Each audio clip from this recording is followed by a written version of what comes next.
Hello guys, welcome to our channel raising youth academy. हमने एक chapter start किया था life process in living organism part 1। ठीक है, लास्ट वीडियो में हमने एरोबिक रेस्पायरेशन और रेस्पायरेशन कितने टाइप के होते हैं हमने वो एक्सप्लेनेशन उसका देख लिया था। ठीक है, आज हम इस वीडियो में स्टार्ट करेंगे एरोबिक रेस्पायरेशन से कि एरोबिक रेस्पायरेशन डिटेल में क्या होता है और उसके अंदर क्या क्या प्रोसेस होते हैं। जैसे कि लास्ट वीडियो में हमने देखा था कि what do you mean by aerobic respiration, in which oxygen is involved. Okay, aerobic respiration वो होता है जिसमें ऑक्सीजन का इन्वॉल्वमेंट होता है।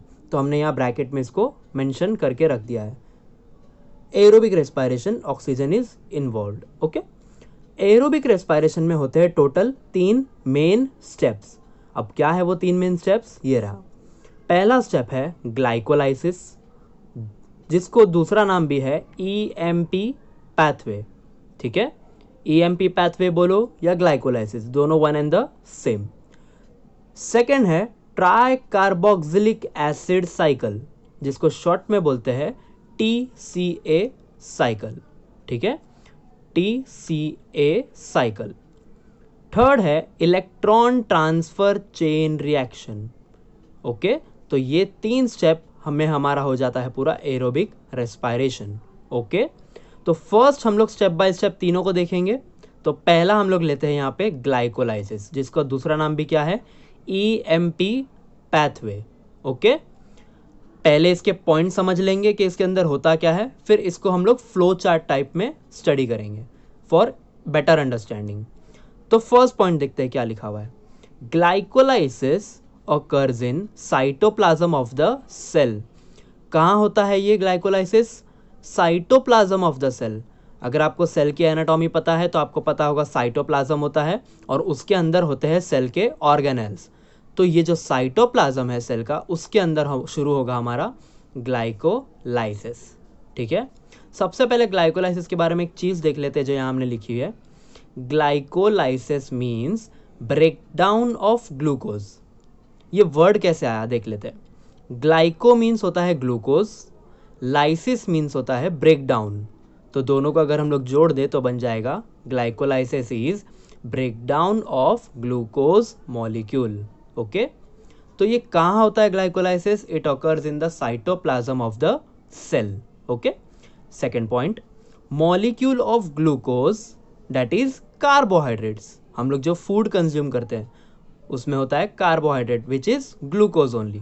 तो molecule of glucose oxidise step by step in this process and 2 molecules of each pyruvic acid, ATP, NADH2 and water are formed. Okay, क्या हुआ यहाँ पे, molecule of glucose is oxidise, glucose का molecule oxidise हुआ step by step, and 2 molecules of each, मतलब इन सब के कितने मॉलिक्यूल्स जनरेट हुए, 2 मॉलिक्यूल्स जनरेट हुए। किसके, पायरुविक एसिड के, ATP के, NADH2 के और हमारे वाटर। तो इन चारों चीज़ों के 2 मॉलिक्यूल जनरेट हो गए। Next point, pyruvic acid converts into the acetyl coenzyme A। अब हमारा जो यहाँ पायरुविक एसिड हमको मिला था वो किस में कन्वर्ट हो जाएगा, एसिटाइल कोएंजाइम A में। Okay, 2 molecules of each NADH2 and CO2 are released during this process। अब जो NADH2 और वाटर और CO2 हमको मिला वो क्या हो जाएगा, इस प्रोसेस में बाहर सेल के रिलीज हो जाएगा। ओके, तो ये स्टेप्स है हमारे ग्लाइकोलाइसिस के। इसी को हम लोग एक फ्लो चार्ट टाइप में देखते हैं। सबसे पहले what is glycolysis, it is a breakdown of glucose molecule. Okay, तो glucose which is our carbohydrate क्या होता है, ये ऑक्सीडाइज इनटू ये 4 मॉलिक्यूल्स, क्या क्या है वो, into 2 molecules of ATP, 2 molecules of pyruvic acid, 2 molecules of NADH2 and 2 molecules of water that is H2O। Clear.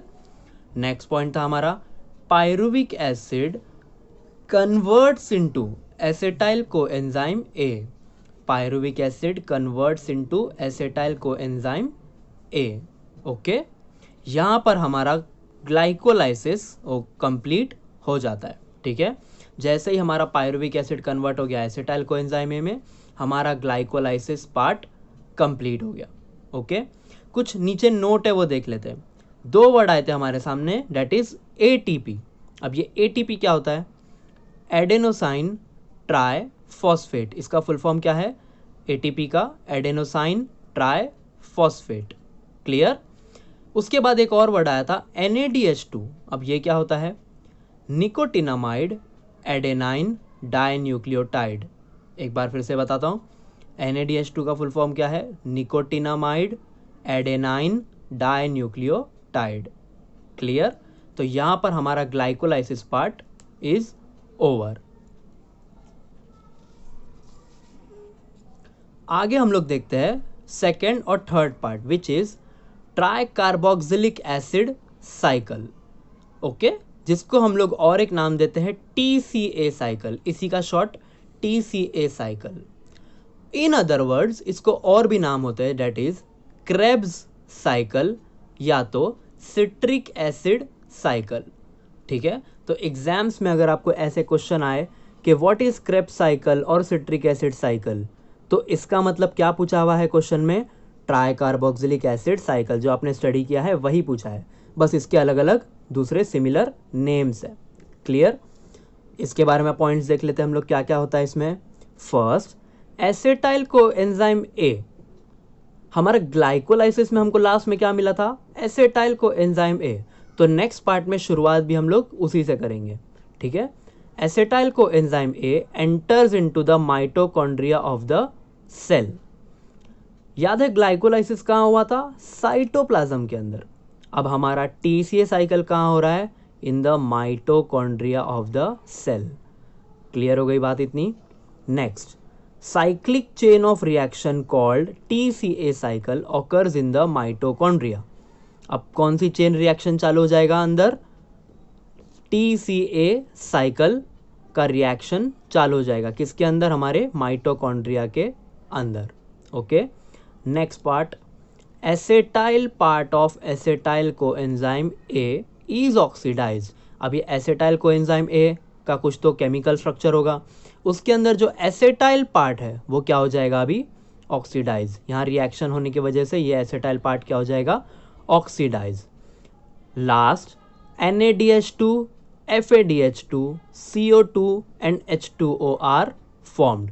अब इस रिएक्शन के लास्ट में हमको क्या मिला? NADH2, FADH2, CO2 which is carbon dioxide and H2O which is water are formed। Clear? जैसे कि हम लोग कोई एक सिंपल रिएक्शन देखते हैं केमिस्ट्री में, A + B gives C + D, वैसे यहाँ पर हुआ। एसिटाइल कोएंजाइम ए एंटर हुआ माइटोकॉन्ड्रिया के अंदर और वहाँ पे कुछ रिएक्शन किया, मतलब बना क्या? A + B। और यहाँ पे फॉर्म ये सारी चीज़ें हुई, NADH2, FADH2, CO2 and H2O which is our C + D। ठीक है, अब NADH2 तो हम लोगों ने देखा था पिछले थोड़ी देर पहले कि क्या था? Nicotinamide adenine dinucleotide. अब ये FADH2 क्या है? तो वो यहाँ लिखा है हमने। FADH2 is फ्लैविन adenine dinucleotide. क्या है वो? फ्लैविन एडेनाइन डाइन्यूक्लियोटाइड। फुल फॉर्म क्या है? FADH2 का फुल फॉर्म क्या है? फ्लैविन एडेनाइन डाइन्यूक्लियोटाइड। क्लियर? अब एक क्वेश्चन अराइज होता है मन में कि ये NADH2 और FADH2 है क्या? तो उसके लिए हम लोग ने एक नीचे नोट लिखा है। क्या है note? NADH2 and FADH2 are the enzymes formed in the cells. क्या है ये दोनों? एंजाइम्स है। कहाँ फॉर्म होते हैं? सेल के अंदर। And are used in the cellular respiration. हमारे रेस्पायरेशन के अंदर ये दोनों एंजाइम क्या होंगे? यूज होंगे। क्लियर? तो हमारा TCA साइकिल भी हमने एक्सप्लेनेशन देख लिया। Last part, electron transfer chain reaction. अब क्या होगा? अब हमारा मेन प्रोडक्ट क्या बना है लास्ट में? NADH2 एंड FADH2 और CA2 और H2O है हमारा बाय प्रोडक्ट। ठीक है, तो यहीं से हम लोग शुरुआत करेंगे इलेक्ट्रॉन ट्रांसफर चेन रिएक्शन में।